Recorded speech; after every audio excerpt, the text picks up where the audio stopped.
hoping I'm in a good spirit to go by there. We have a game that day.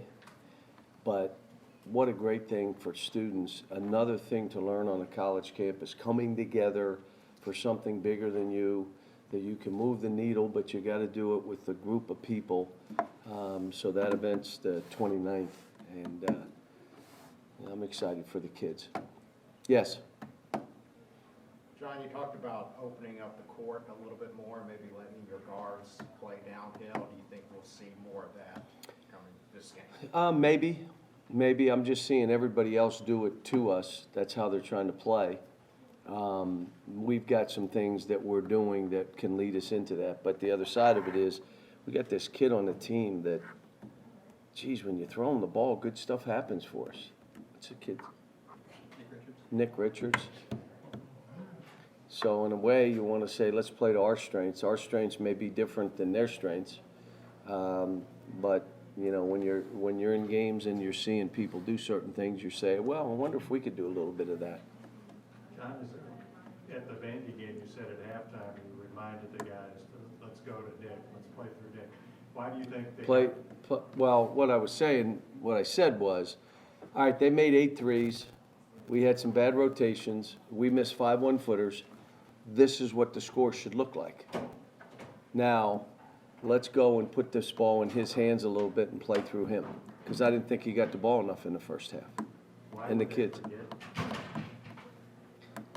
There's one thing they don't forget. Their own opportunities to shoot the ball. They don't forget those. But sometimes you'll forget the other guy's opportunities. And that's usually why you have a coach that says, okay, let's get back in line here. Do you think Nick asks for the ball in the huddles? Does he say, hey, He does. EJ does too, which I love. So he'll say it, and they respect him, and they know. I mean, he's a great free throw shooter. He can make 15-footers. You can throw to him in the post. Last game they tried to trap. He's the one that passed it out, and we made plays on the weak side. He's getting better and better. What were your impressions of Tyree? Oof.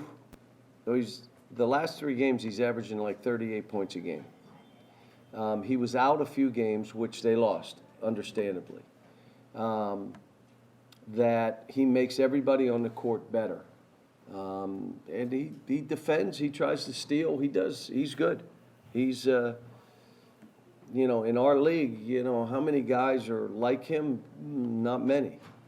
But, you know, he's playing well and somebody that we better keep an eye on. How is Nick handling being Nick? You know what I mean? The guy that we're going to go to. He's good. He's building his own confidence through demonstrated performance. He's doing it. He's not delusional. He's on the court. Anytime he starts to slip, he's got a whole staff all over him. Like, I may walk in the gym and he's on the treadmill. And I'm thinking, wow, isn't that great? He's out there conditioning. No, he came in half speed and Kenny put him on the treadmill. All right, you don't want to do this? Get on the treadmill. So we're not letting up on him. We're not letting up on Tyrese. We're trying to hold and Ashton accountable. And they're all responding. I mean, we got a great group of kids. My message yesterday, I showed them a place late in the game where Ashton went over and he and EJ were laughing, and Ashton kind of grabbed EJ by the head and they were laughing with each other. And I said, look, this is a team that you care about one another. Play for your brother more than you're playing for you. Play for each other. You should feel a sense of responsibility in how you play, not for you, for them. Because when you leave us and you think every team's this way, good luck. They're not all this way. And you have a team full of guys. I said, last game we were at Tennessee, every one of you in this room were happy for Keon and for Johnny. Do you understand it's not always like that? And so play for each other. Don't worry about you. Just know I need to be respectful of all this stuff, and I have to make sure I understand I'm playing for my teammates is more than I'm even playing for me. How do you get your bigs to kind of gain that confidence? I mean, what do you tell them that they have to do that you're seeing in Nick and EJ in a sense? part of it is you got to get in the greatest shape of your life. You have to. If you don't, you surrender. And the minute you start surrendering, you have no confidence. It's like a boxer going in, and I'm ready. And after you start, your arms come down and you get punched in the head. Well, you now have no confidence. You may be on your back too. You have no confidence. That's the first step to fighting. If you want to battle, the first battle you got to win, the battle against yourself. Like when you want to let go of the rope, when you think, I got to stop. The first battle is battle you.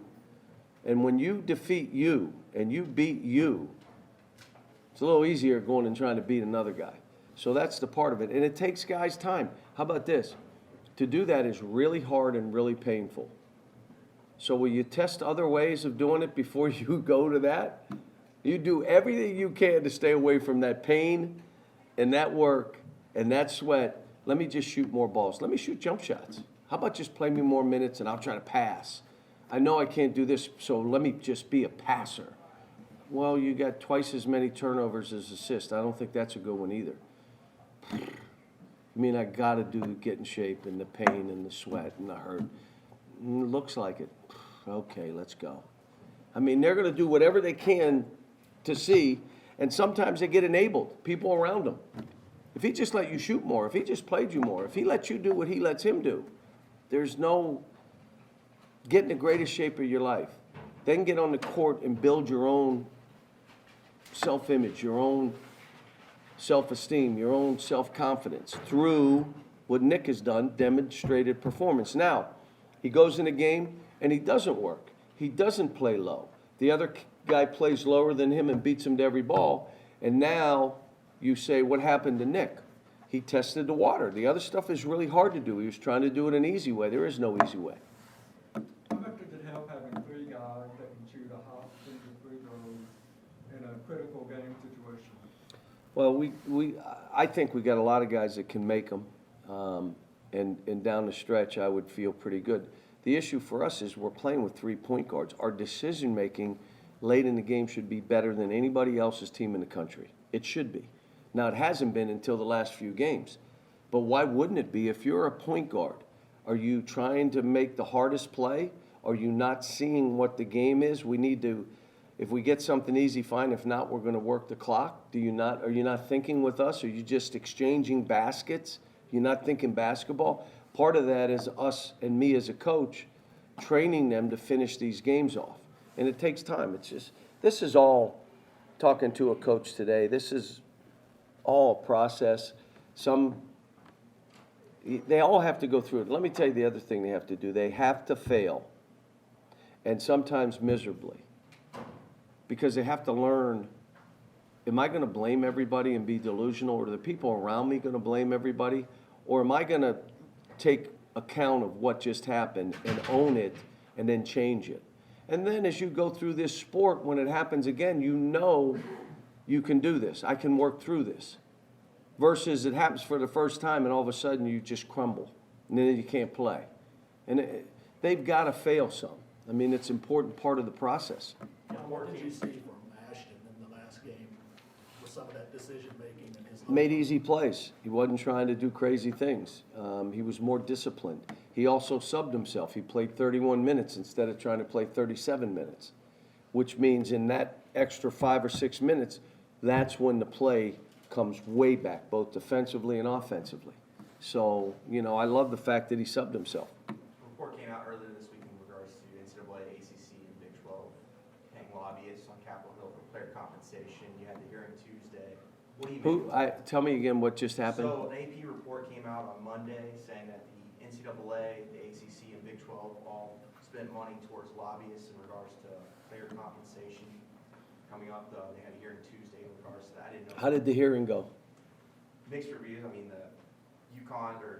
Connecticut's senator seemed to really buy it. He's a big proponent that the NCAA has had money and power to do this type of lobbying to where the athletes don't have anything.